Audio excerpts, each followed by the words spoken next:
Hola, soy el maestro de nutrición clínica y educador en diabetes Eder Rodríguez.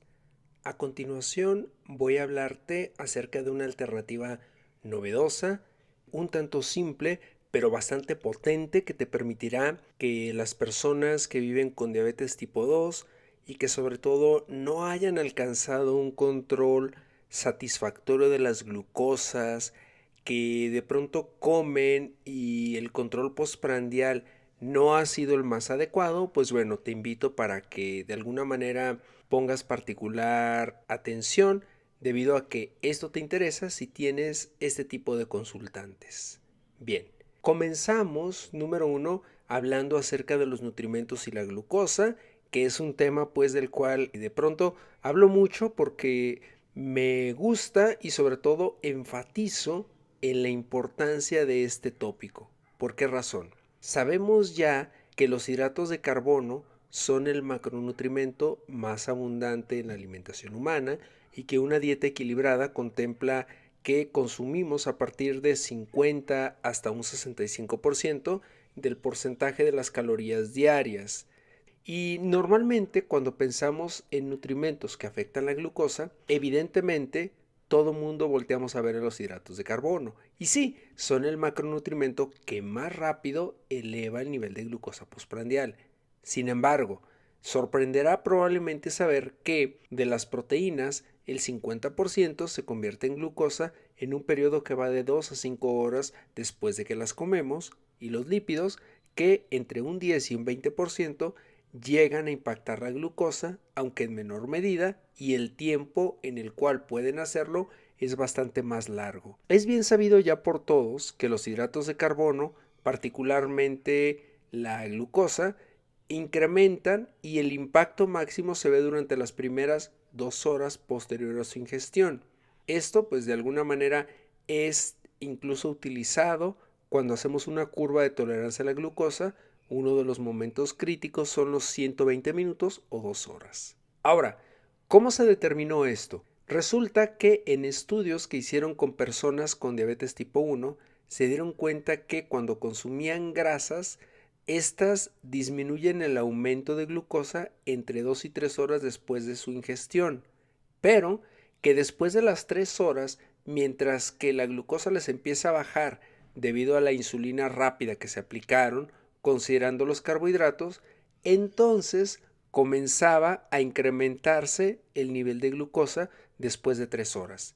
Más aún, se dieron cuenta que administrando solamente 35 gramos de lípidos, el nivel de glucosa puede aumentar tanto como si se consumiera una porción de fruta. Ese es el impacto que se puede llegar a tener solamente con grasas. Ahora, en el caso de las proteínas, particularmente resulta interesante cómo cuando se consumen entre 75 y 100 gramos de proteína, los cuales se pueden consumir, por ejemplo, si vamos a un restaurante donde pedimos un corte, donde nos sirven más de 300, 400 gramos de carne, asumiendo que solo consumiéramos eso, vamos a tener un incremento de hasta 70 miligramos sobre decilitro de glucosa 5 horas después de su ingestión. Es decir, tanto proteína como grasa pueden también en un momento dado tener un impacto sobre las concentraciones de glucosa, aunque claro, el impacto es mucho más sutil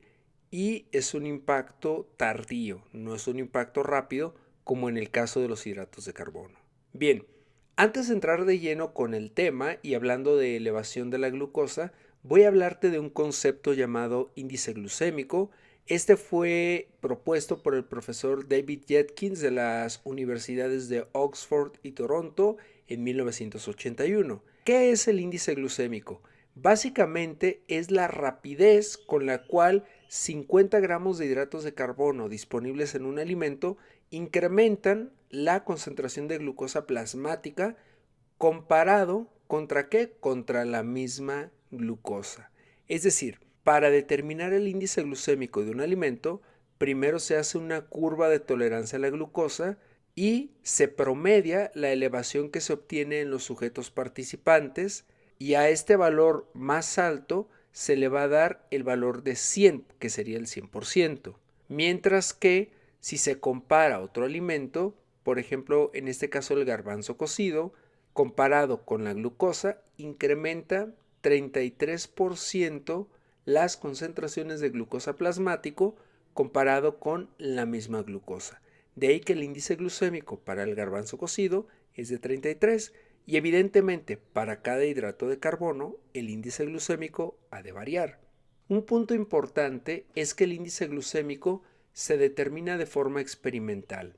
Antes había publicaciones que hablaban de la determinación del índice glucémico con la glucosa o con el pan. Sin embargo, esto era confuso porque generaba dos índices glucémicos para un mismo alimento.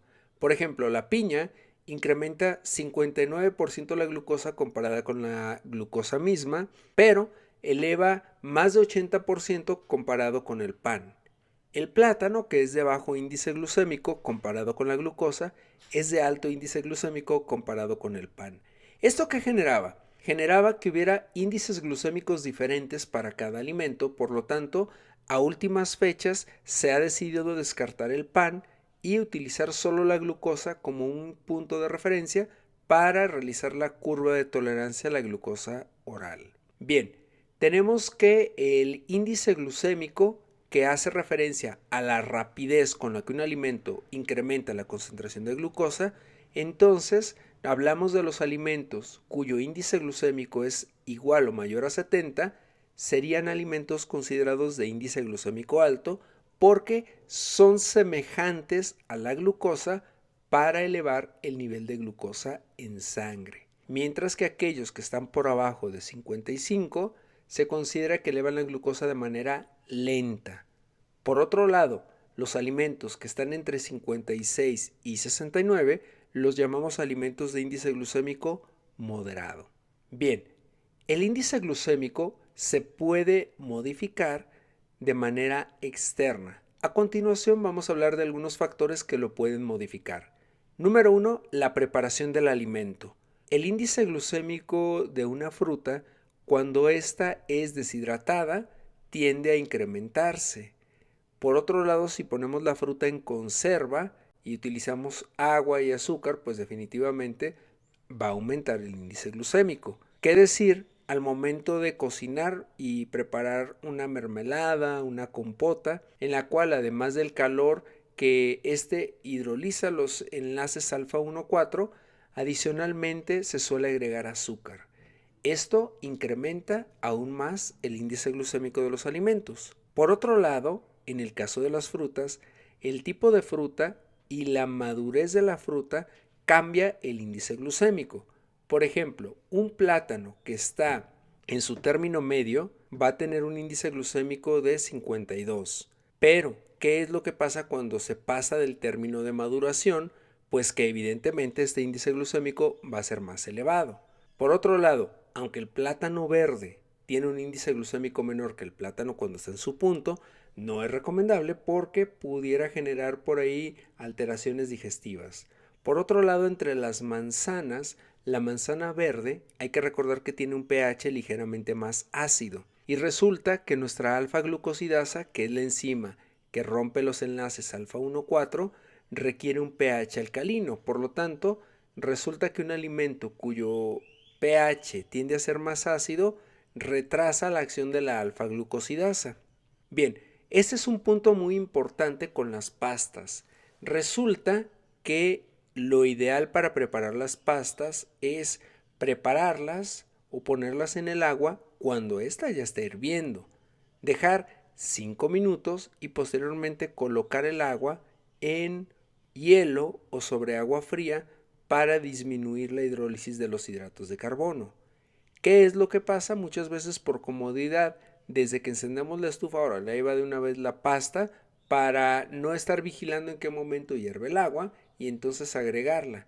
Esto genera que los almidones que tiene la pasta se rompen y se hidrolizan, formando hidratos de carbono que se van a absorber con una mayor rapidez, incrementando los niveles de glucosa también con una mayor rapidez.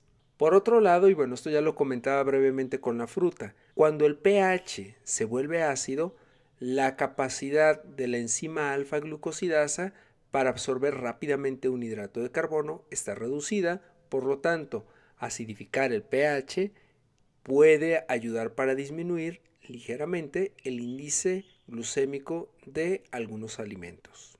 Por otro lado, vean qué importante resulta la fibra. Aquí tenemos dos alimentos que son considerados similares o incluso equivalentes y que incluso están fabricados por la misma compañía.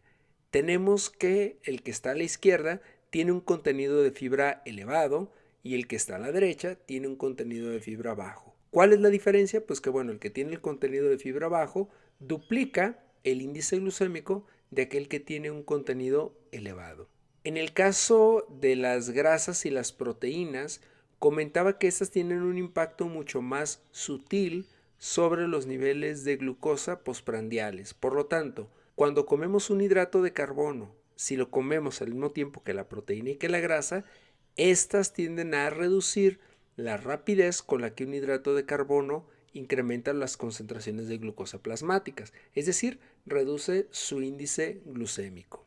Bien, dentro de los hidratos de carbono seguramente todos conocen la clasificación química, la cual nos habla de hidratos de carbono complejos, entre los cuales tenemos polisacáridos que tienen más de 10 hidratos de carbono juntos, y este puede ser el almidón en fuentes vegetales, el glucógeno, particularmente a nivel hepático. Por otro lado, tenemos que los hidratos de carbono simples, entre los cuales encontramos los oligosacáridos, que van de 3 a 9 monosacáridos concatenados. Aquí tenemos las maltodextrinas, tenemos los disacáridos, que son comunes en la dieta humana, tenemos la maltosa, que es la unión glucosa más glucosa por un enlace alfa 1,4. Tenemos la lactosa, que es la unión de la glucosa más la galactosa, que tiene un enlace beta 1,4.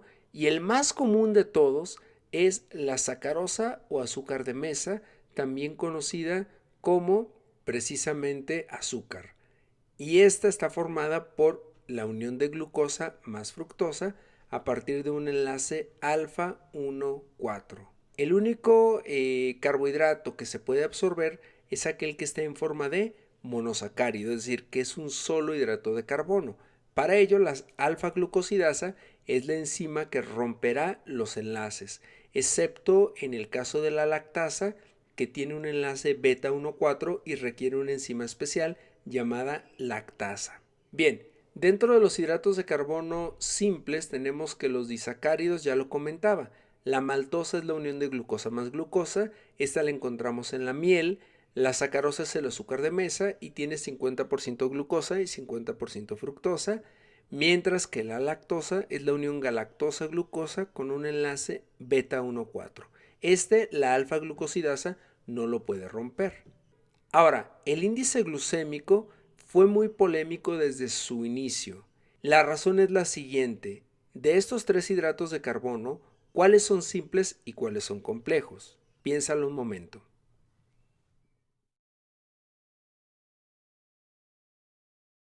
La papa es un hidrato de carbono complejo, el arroz es un hidrato de carbono complejo y la sacarosa es un hidrato de carbono simple.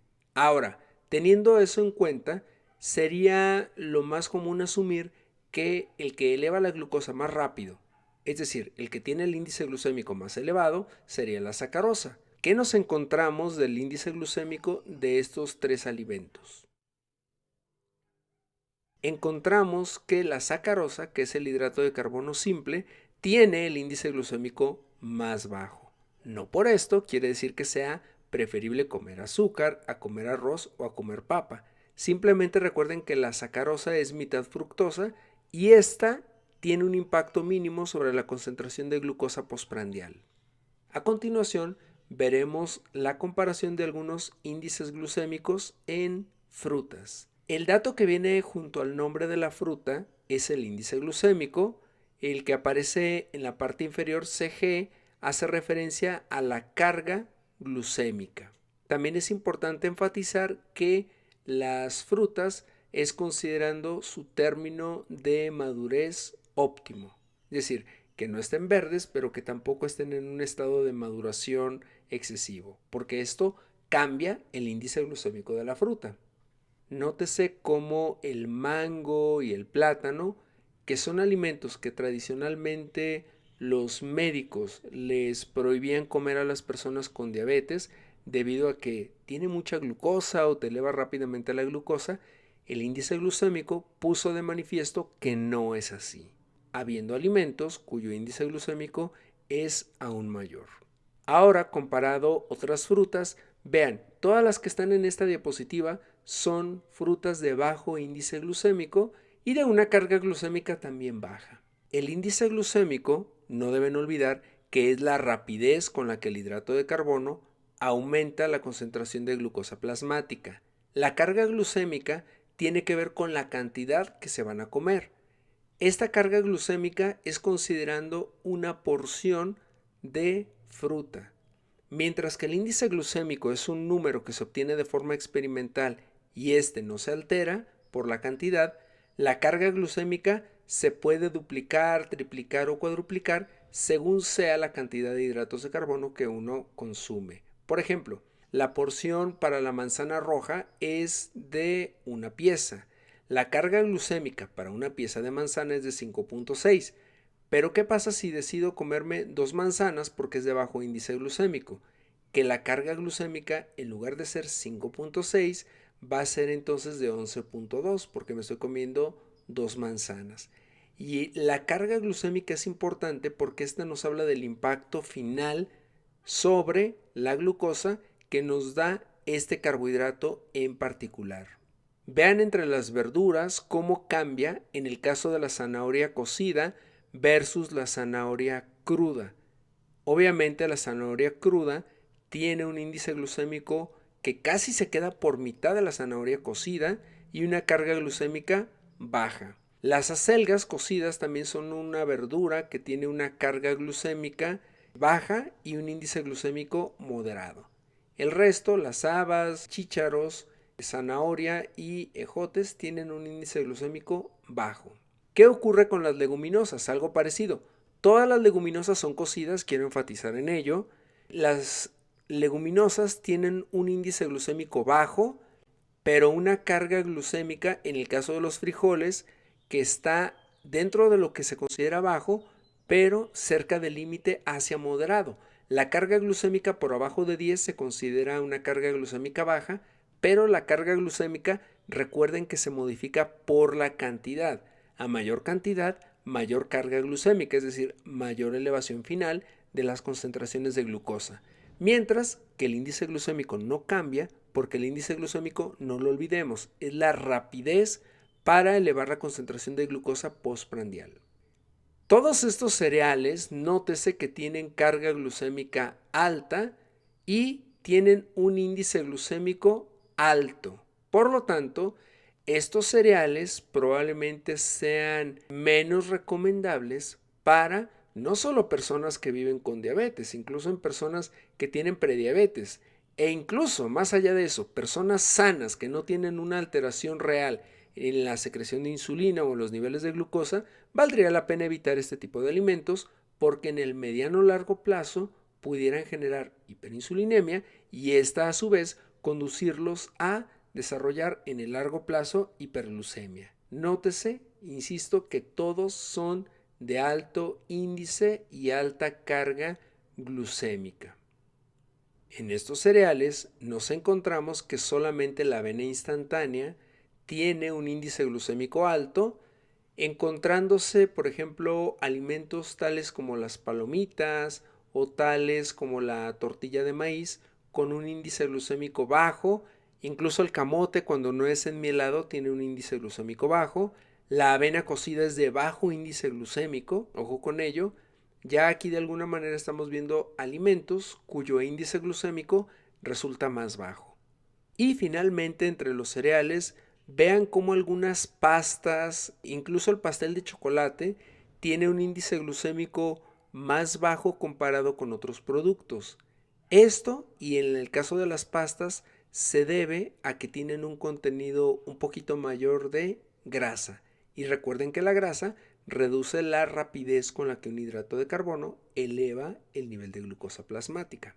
Bien, esta diapositiva está tomada de un estudio que hicieron aquí en México porque notaron que las estudiantes y las amas de casa solían utilizar estas barras de cereal debido a que las consideran una opción nutritiva, saludable, rápida para llevar, y sin embargo se encontraron que en 5 productos tienen un índice glucémico alto, incluso uno de ellos equipara su índice glucémico con el de la glucosa, y que solamente 4 de estas barras tienen un índice glucémico bajo, empero una de ellas incluso tiene una carga glucémica moderada. Esto quiere decir que probablemente no son la mejor alternativa para un snack. ¿Qué ocurre con las bebidas y su índice glucémico? Vean cómo algunos jugos que de pronto pudiéramos pensar que tienen alto índice glucémico, en realidad son de bajo índice glucémico. Incluso el refresco de cola, que pensaríamos, sí, ese va a tener un índice glucémico muy alto, en realidad es moderado. Nótese cómo la leche entera tiene un índice glucémico más bajo comparado con la leche descremada, y hay que recordar que la diferencia es que la leche entera contiene más grasa. Es la única diferencia. Por lo tanto, entre más grasa, menos índice glucémico. Ahora, en diferentes productos que contienen grandes cantidades de azúcar. Nótese cómo la fruta caramelizada y la maltosa superan a la glucosa misma en cuanto a índice glucémico. La miel alcanza a ser de bajo índice glucémico comparado con el azúcar de mesa, que es de moderado, mientras que la cocoa en polvo, la lactosa, vean, tiene un índice glucémico bajo, y el chocolate amargo son de bajo índice glucémico también. Bien, a continuación hablaremos acerca de un concepto llamado carga glucémica. Había mencionado un concepto llamado carga glucémica que es distinta al índice glucémico. Nada más para recapitular, no olvidemos que el índice glucémico es la rapidez con la cual un alimento específico incrementa las concentraciones de glucosa postprandial en comparación con la glucosa. La carga glucémica es un concepto diferente porque ésta mide el impacto neto de un alimento ya con un índice glucémico conocido. Y sobre todo, la carga glucémica es un concepto más integral porque considera la cantidad, es decir, cuántos gramos de un hidrato de carbono voy a consumir. De ahí lo que les enfatizaba. Puede haber alimentos que son de bajo índice glucémico.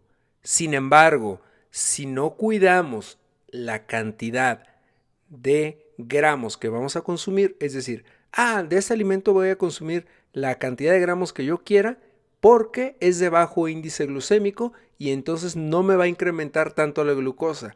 Error. El asumir que el contenido bajo en hidratos de carbono no va a afectar de manera importante a las glucosas es algo que se tiene que cuidar. También, no necesariamente el que un índice glucémico sea alto hace que un alimento sea menos recomendable. Simplemente que nos dice que va a elevar la glucosa con una mayor rapidez. De hecho, cuando tenemos una persona que tiene hipoglucemia, lo que queremos es un alimento de alto índice glucémico para corregir a la brevedad la hipoglucemia. Entonces, la carga glucémica contempla cuántos gramos de carbohidratos tiene la cantidad que me voy a comer. Por lo tanto, para sacar la carga glucémica, debo conocer primero el índice glucémico del alimento en cuestión, multiplicado por los gramos de hidratos de carbono que me voy a comer entre 100.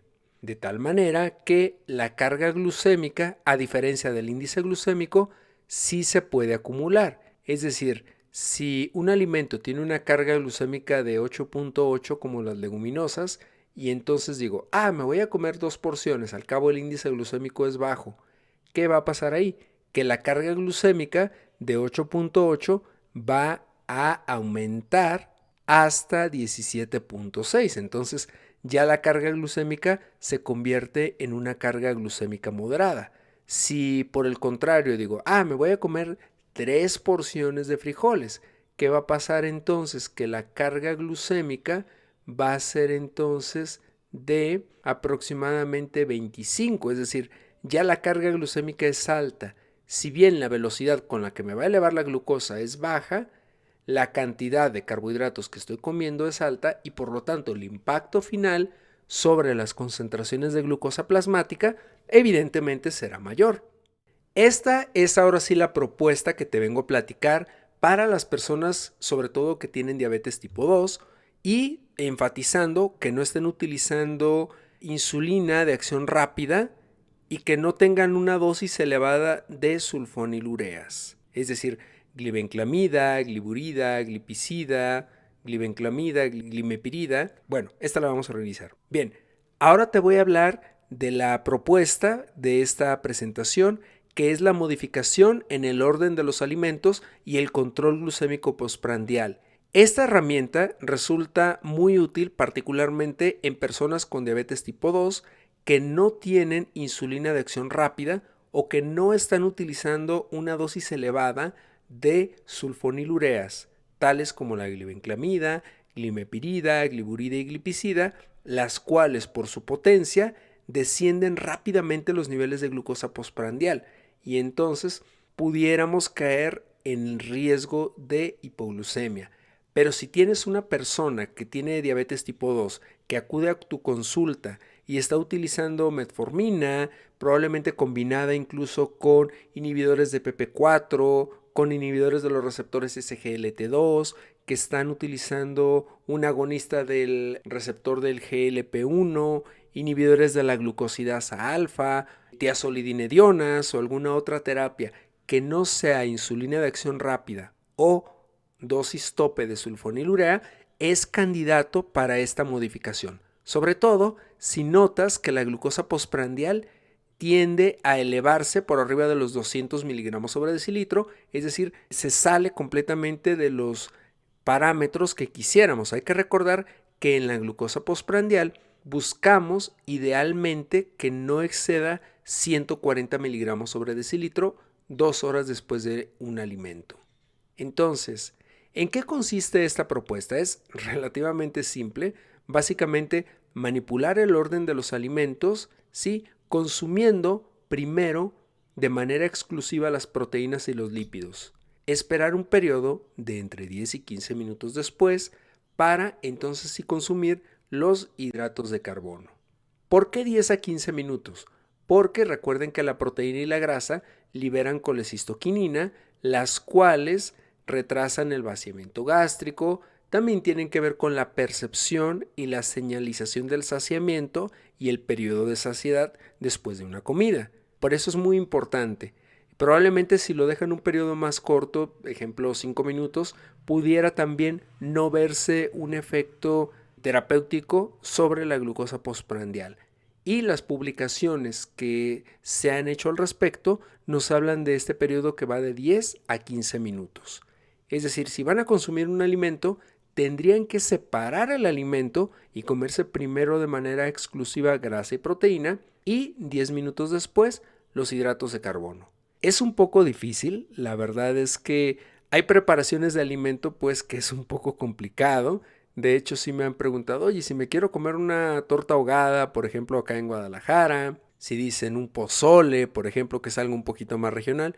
En el caso de la torta ahogada les digo, bueno, primero puedes consumir la carne de la torta ahogada como tal, con un poco de salsa, puede ser con verduras incluso, y 10 minutos después, dependiendo de la cantidad de carbohidratos que puedes consumir a lo mejor un lonche, al cual también se le puede poner un poquito de carne y la salsa y entonces comerte el alimento. Si dices, oye, quiero unos taquitos de carne asada, pues bueno, ¿qué es lo que hay que hacer? Pues primero, un trozo de carne que no sea el 100% de la que te vas a comer en ese tiempo de comida y 10 minutos después, ahora sí las tortillas que puedas consumir según tu plan de alimentación con un poco más de la carne. Al hacerlo y al separar por 10 minutos vas a notar el resultado. En el caso del pozole yo les digo a las personas, bueno, primero cómete la carne, cómete la mitad o poquito más de la carne con un poco de caldo. Puede tener vegetales, no sé, cebolla, col o lechuga, según sea el gusto de cada persona. Y 10 minutos después, ahora sí los granos que pueden consumir según su plan de alimentación. Esto es muy importante. Y pueden agregar ahí el resto de la carne que todavía no habían consumido. Al hacerlo, van a notar un impacto muy diferente en la glucosa postprandial. Créanme, o sea, les aseguro que si lo ponen en práctica sus consultantes van a lograr unos controles impresionantes de glucosa postprandial. Bien, uno de los estudios que publicaron en torno a esto es este, en el cual incluyeron personas con diabetes tipo 2, entre 50 y 75 años de edad, con sobrepeso y obesidad grado 1, que no hubieran hecho cambios importantes en su peso corporal, eso es muy importante, que tuvieran menos de 5 años con diabetes tipo 2. Esto particularmente por la cuestión de las complicaciones. Hay que recordar que la diabetes tipo 2 tiene una evolución fisiopatológica que inicia incluso 10 años antes del diagnóstico. Bien, y con una hemoglobina glucosilada de 7.5%. Estas personas fueron aleatorizadas y en ambos casos se hizo una restricción calórica. Hay que recordar que tienen sobrepeso u obesidad grado 1. Unos se aleatorizaron a la dieta control, que es una dieta equilibrada, recomendada para personas con diabetes, y la otra es la dieta experimental, que consistía en ingerir primero las proteínas y las grasas y 10 minutos después los hidratos de carbono. Se hicieron 3 puntos de corte, el basal, es decir, al inicio del estudio, a las 4 y a las 8 semanas. Y bueno, ¿qué resultados se encontraron con este estudio? Encontraron que con la dieta experimental los niveles de glucosa a la semana 4 y a la semana 8 para los 3 tiempos de comida se redujeron de manera sustancial. Entonces, esta parte es fundamental y yo creo que marca un hito en la glucosa postprandial. Mientras que, si pueden ver, quienes siguieron la dieta control no hubo una gran variabilidad. En el desayuno quizá hubo cierta reducción, pero en la comida y en la cena ya no se ve esta diferencia. Y sin embargo, quienes utilizaron la dieta experimental notaron un cambio muy importante en las concentraciones de glucosa postprandial entre 4 y 8 semanas después de seguir este régimen, es decir, en un periodo de 3 meses. Esto evidentemente no lo midieron en el estudio, pero si hubiéramos visto hemoglobina glucosilada, probablemente habríamos visto también cambios muy interesantes. Este otro estudio está en torno a lo mismo. Utilizaron una N más pequeña de personas con diabetes tipo 2, 54 años, con obesidad grado 1 y que tuvieran menos de 5 años con diabetes tipo 2. Aquí el punto es que ya estaban bien controlados. Hicieron 2 días cada tipo de dieta, dejando un periodo de lavado de una semana. Eran alimentos pues con la misma densidad energética y la misma concentración de proteínas, una dieta relativamente alta en proteínas. ¿En qué consistió este estudio?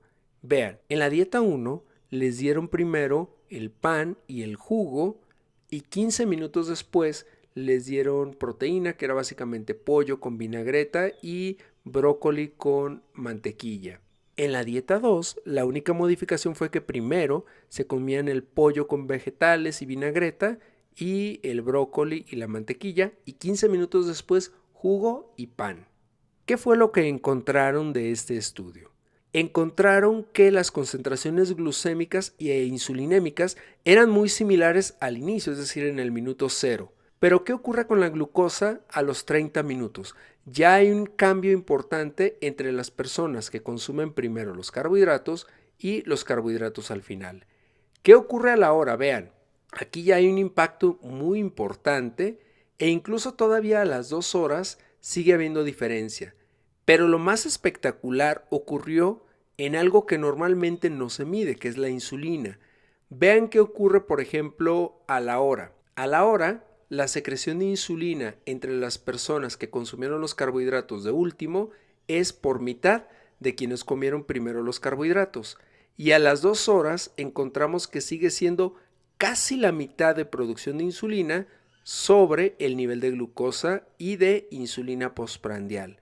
Por lo tanto, es una propuesta pues que, si bien es muy sencilla, es bastante potente. Aquí algunos de los resultados que he observado en mi consulta particular. El señor Moisés me llegó con una hemoglobina glucosilada de 10.5% y con hipertrigliceridemia. Se le dio este régimen de alimentación y nos encontramos que en un periodo relativamente corto de tiempo, en un periodo de aproximadamente 3 meses, se logró una disminución de la hemoglobina glucosilada de 4.7% solamente cambiando el orden de los alimentos. Y bueno, en el caso de los triglicéridos, disminuyeron por mitad. Entonces, podríamos hablar que fue una muy buena reducción, ¿sí? Aquí algunos de los controles que me mandaba el señor Moy, en el cual encontramos que algunas de las glucosas postprandiales, por lo general se pone primero la glucosa de ayuno y luego la glucosa postprandial.